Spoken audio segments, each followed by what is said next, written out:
Wow, ang dami mong tanong at mahihirap pa, David. Una sa lahat, tinutukoy ko yung ibinalita lang ni Owen na talagang mainit na balita. Ipinauubaya ko yon sa ulat niya. At hindi ko sinasabing may alam ako, pero inaakala kong hindi natuwa ang Israel sa anunsyong ito. At magtataka ako kung pumayag ang Israel sa inianunsyo lang ni Trump. Ngayon, inaakala kong napilitan ng Israel na pumayag dahil sa marupok na relasyon ni na Trump at Netanyahu. Pero syempre, ito ay isang bagay na hindi ikinatutuwa ni Netanyahu mula sa kanyang pananaw. At marahil para sa marami pang ibang Israeli, nais nilang pahabain ang digmaan at subukang makamit ang ganap na tagumpay, gaya ng pagkakalarawan ni Netanyahu sa lahat ng panig, kabilang ang Iran, upang maitatag ang mga kondisyon para mapabagsak ang rehimen.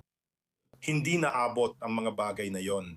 Kapag napirmahan ang kasunduan sa Iran, malamang ay hindi na ito makakamit. Walang duda, gaya ng sabi mo, malaking balita ito. Ang ibig kong sabihin ng mga ulat tungkol sa napag-usapan sa mga kasunduang ito ay malayo talaga sa posisyon ng Israel. Kaya't ito ay isang kawili-wiling usapin. At isang punto lang, David, alam mo, ito ang isa sa mga pangunahing dahilan kung bakit sinubukan ni Netanyahu na ipagpaliban ang halalan hanggat kaya, umasa ng magandang mangyayari. Pero hindi pa ito, alam mo, hindi pa ito pinal. Pero habang nagsasalita tayo ngayon, ito ay isang bagay na hindi ikatutuwa ni Netanyahu. At alam mo, pero bago sumapit ang halalan, kailangan niyang magbayad ng napakabigat na kapalit sa mga ultra-orthodox o sa kanyang mga kaalyadong politikal. Kaya sa tingin ko, sa parehong bagay, dumudugo ang koalisyon. Tingnan mo, tungkol sa mga protesta at political na eksye na nakikita natin ngayon sa kalsada. Si punong ministro Netanyahu ba ay natatakot na sa laban ngayon? Nagtatago ba siya sa ilalim ng kumot, sa totoo lang, habang nangyayari ang mga pangit na pagpapakitang ito ng kanyang mga kaalyadong politikal laban sa pambansang pakikilahok? Ibig ko sabihin, maaari ba itong maging dahilan ng kanyang pagbagsak? Tulad ng sabi ko, ito marahil ang magiging pinakamainit na issue sa eleksyon.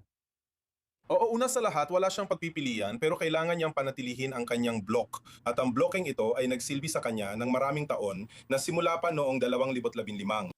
Para maging tapat sa grupo, kailangan niyang gumawa ng malaking konsesyon. Ang ilan sa mga konsesyon ay laban sa kanyang ideolohiya, lalo na doon sa batas sa sapilitang serbisyo militar na hindi naman natuloy. Si Netanyahu ay nag-exempt ng maraming relihiyoso mula sa serbisyo sa hukbo, lalo na ngayon at kamakailan. Pamunahing batas na sana ay magpapawalang bisa sa anumang apela sa Korte Suprema. Ang pag-aaral ng Torah na nagbabalanse sa mga benepisyo ng parehong nag-aaral ng Torah at ng mga nagsisilbi sa hukbo at inilalagay sa panganib ang kanilang buhay. Ito ay isang bagay na laban sa ideolohiya ni Netanyahu, pero ito ay isang alanganing sitwasyon dahil si Netanyahu ang namumuno sa relihiyosong partido, kaya siya ang nagbabayad ng presyo. Ang putlich ng Tzahal, ang Zionistang Hanay, ang tunay na may bigat ng paglilingkod sa hukbo. Isinusuko niya ang kanyang ideolohiya dahil umaasa siya kay Netanyahu para muling mahalal. Ayon sa survey, halos hindi siya pumapasa sa minimum threshold. Sa mga nakaraang eleksyon, tinulungan siya ni Netanyahu. Nagbabayad siya ng kapalit, kaya alanganin ang sitwasyon.